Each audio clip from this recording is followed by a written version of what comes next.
വലിയ വലിയ ഹൈഫൈ ഹോട്ടലുകൾ തേടിയിട്ട് നമ്മൾ പോവല്ലേ, അതിൻ്റെ കുറേ മെഹബും കാര്യങ്ങളും എല്ലാം പറയുമ്പോൾ ഇങ്ങനെയുള്ള ചെറിയ ചെറിയ ഷോപ്പുകൾ, അന്യം നിന്ന് പോകുന്ന ചെറിയ ചെറിയ ഷോപ്പുകൾ ഇനി ജീവനോടെ ബാക്കിയുണ്ട്. നമ്മൾ അതിൽ കയറിയിട്ട് ഒരു ചായലും കുടിക്കുമ്പോൾ ആ ഒരു രസം വേറെ തന്നെയാണ് അല്ലേ. സംഭവം ഭദ്രാവതി എന്ന് പറയുന്ന കർണാടകയിലാണെങ്കിലും നാട്ടിലുള്ള ജാനകി അമ്മയും മൊയ്തീൻ കുട്ടിക്ക് രഞ്ജിത്താട്ടനും എല്ലാവരും ഉണ്ട്. നല്ല രസമുണ്ട്, നല്ലൊരു വൈബായിരുന്നു. നല്ല നീറ്റായിട്ട് കൊണ്ട് നടക്കുന്ന ഒരു ചെറിയൊരു പെട്ടി ഷോപ്പ്, ചായപ്പീടിയ. ചെറിയൊരു ടേബിൾ അകത്തുണ്ട്, ഒരു ടേബിൾ പുറത്തുണ്ട്, ഒരു ചെറിയ ചെയറുണ്ട്. ഇങ്ങനെയല്ലാണ് ഇതിൻ്റെ ഒരു അവസ്ഥ. എനിക്കിഷ്ടപ്പെട്ട ഈ കല്ലാണ്. ഈ കല്ലിൻ്റെ മുകളിലാണ് ഞാൻ ഇരുന്ന് ചായ കുടിച്ചത്. കണ്ടില്ലേ, നല്ല നാടൻ ചിന്താഗതികളാണ് ഇവരുടെ സംസാരത്തിൽ നിന്ന് മനസ്സിലാകുന്നത്. ഇന്നലെ നടന്ന കുറച്ച് പിത്തനകളും ഫസാദും എല്ലാം ആയിട്ട് നല്ലൊരു രസമുള്ളൊരു വൈബ്. ഇതാണ് ചായ.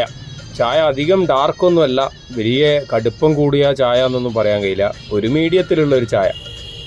അങ്ങനെയാണ് ഈ ഒരു ഹോട്ടലിൻ്റെ അവസ്ഥ. ഇത് കണ്ടില്ലേ, ഞാനിങ്ങനെ ഇരുന്നുകൊണ്ടിരിക്കുമ്പോൾ ഇതാണ് രസകരമായൊരു സംഭവം. അടുത്ത് തന്നെ രണ്ടാൾ വന്നിരുന്നു, ഒരാൾ ഇവിടെയും ഒരാൾ ബാക്ക് സൈഡിലായിട്ട് ഇരുന്ന് എന്തോ പ്രതീക്ഷിക്കുന്നുണ്ടാവും, ബിസ്ക്കറ്റോ മറ്റോ. നാട്ടിലുള്ള നായ്ക്കളെ പോലെ നായ്ക്കൾ വന്നാൽ നമ്മൾ പേടിച്ചോടേണ്ട അവസ്ഥയില്ല.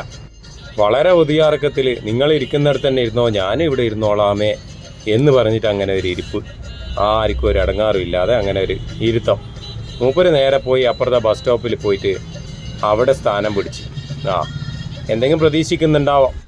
ഇവിടെ ലൂന എടുത്തു വരുന്ന കുറച്ച് ആൾക്കാരുടെ കൂടെ ഞാനും ഒരു 10 മിനിറ്റ് ചിലവാക്കി. വീണ്ടും കാണും വരെ നവാസ് ഡയറി സൈനിങ് ഓഫ്.